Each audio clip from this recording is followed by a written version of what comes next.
Bueno, respecto a la crisis humanitaria, respecto a los refugiados y a las refugiadas, desde el GUE-NGL pensamos que es importante que se reconozca la responsabilidad de la Unión Europea en esta crisis humanitaria sin precedentes desde la Segunda Guerra Mundial, la responsabilidad por una política exterior que ha estado basada en la intervención militar y en poner los intereses económicos por encima de los derechos humanos. Y, de hecho, no podemos olvidar el papel que algunos de los gobiernos europeos han tenido tanto en Libia como en Siria, como en Afganistán o en Irak. Y por ello entendemos que hay que condenar la decisión de Hollande y de Cameron de intervenir directamente en Siria, porque entendemos que esto solo agravará la situación. Estas personas están huyendo de una guerra. Por tanto, si la causa es la guerra, la solución no pueden ser las bombas. Entendemos que mañana en el debate que va a haber aquí en el Pleno habrá que hablar tanto de lo urgente como de lo importante. Entendemos que urgente es dar solución a las miles de personas que están en estos momentos en Grecia, en Italia, en Hungría, en Serbia, en Macedonia, pero también a las que están o bien de camino o están esperando para poder entrar en Europa. Entendemos, y desde el GUE así lo pedimos más voluntad política para que los Estados utilicen toda su capacidad de acogida, la capacidad real de acogida de la Unión Europea, porque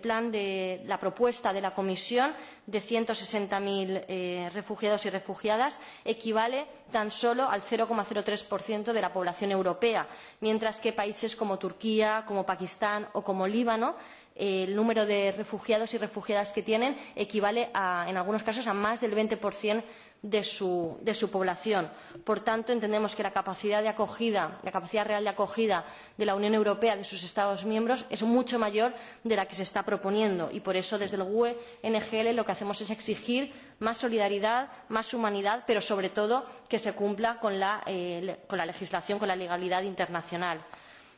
En nuestra posición y en la resolución que hemos presentado abogamos por medidas de urgencia como la activación de la Directiva de Protección Temporal, que lo que permite es dar protección inmediata a los refugiados y a las refugiadas eso no quiere decir que luego, si en un plazo de 3 años no se ha solucionado el conflicto, no puedan acceder al proceso ya normal, ¿no? Es una directiva que nunca se ha aplicado y también nosotras nos preguntamos, si no se aplica en este momento esta medida extraordinaria, ¿cuándo va a ser el momento de aplicarla? También entendemos, y para nosotras es clave, que hay que habilitar vías legales y seguras de acceso y ahí entra también la expedición de visados humanitarios en nuestras embajadas en los países de origen y, sobre todo, ser conscientes también de la responsabilidad de la Unión Europea, que con sus políticas de cierre y de control de fronteras ha hecho que muchas personas no tuvieran otra alternativa que jugarse la vida en el mar y también esta política de cierre de fronteras ha alimentado a las mafias. Por tanto, entendemos que hay que hablar de lo urgente, de dar la solución y de lo importante. Y lo importante pasa por un cambio radical de la política exterior de la Unión Europea, que entendemos que se tiene que basar en la promoción de la paz, en la no venta de armas y en la no intervención armada como política exterior. Un cambio de política de migración.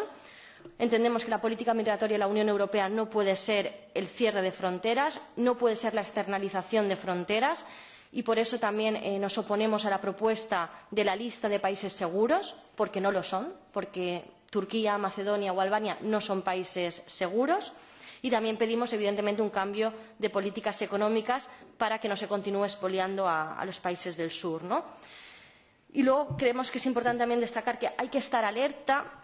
con un discurso que se está dejando ver ya estos días a lo largo de la tarde de ayer y en el Parlamento y también en los medios, con el discurso de refugiados sí, inmigrantes no, refugiados con derechos, inmigrantes sin derechos. Hay que estar alerta con este discurso porque está muy claro, y nosotras lo compartimos, que los refugiados están amparados en la Convención de Ginebra y tienen una protección internacional. Pero esto no puede significar que el resto de migrantes no tengan absolutamente ningún derecho y que se les cierren las puertas, porque estos migrantes no están huyendo de una guerra, pero sí están huyendo del hambre y de la miseria que también, en determinada manera, se ha provocado desde Europa.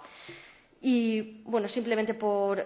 Acabo con la resolución. Se están produciendo ahora las negociaciones a lo largo del día de hoy. Desde el UNGL hemos presentado una resolución, pero entendemos que sería realmente importante que hubiera una resolución conjunta de todos los grupos en el Parlamento. Pero nosotras sí, evidentemente, tenemos unas líneas rojas, unas cuestiones que entendemos que tiene que contemplar esta resolución. Como decía, la responsabilidad de la Unión Europea en la desestabilización de los países de origen, la responsabilidad de nuestras políticas en el cierre de fronteras y, evidentemente, las vías legales de acceso. Entendemos que vamos a trabajar por esa resolución conjunta, pero si desde la derecha continúan con los discursos de reforzar fronteras, continúan sin aceptar medidas urgentes de corredores humanitarios, de visados humanitarios, pues realmente va a ser complicado.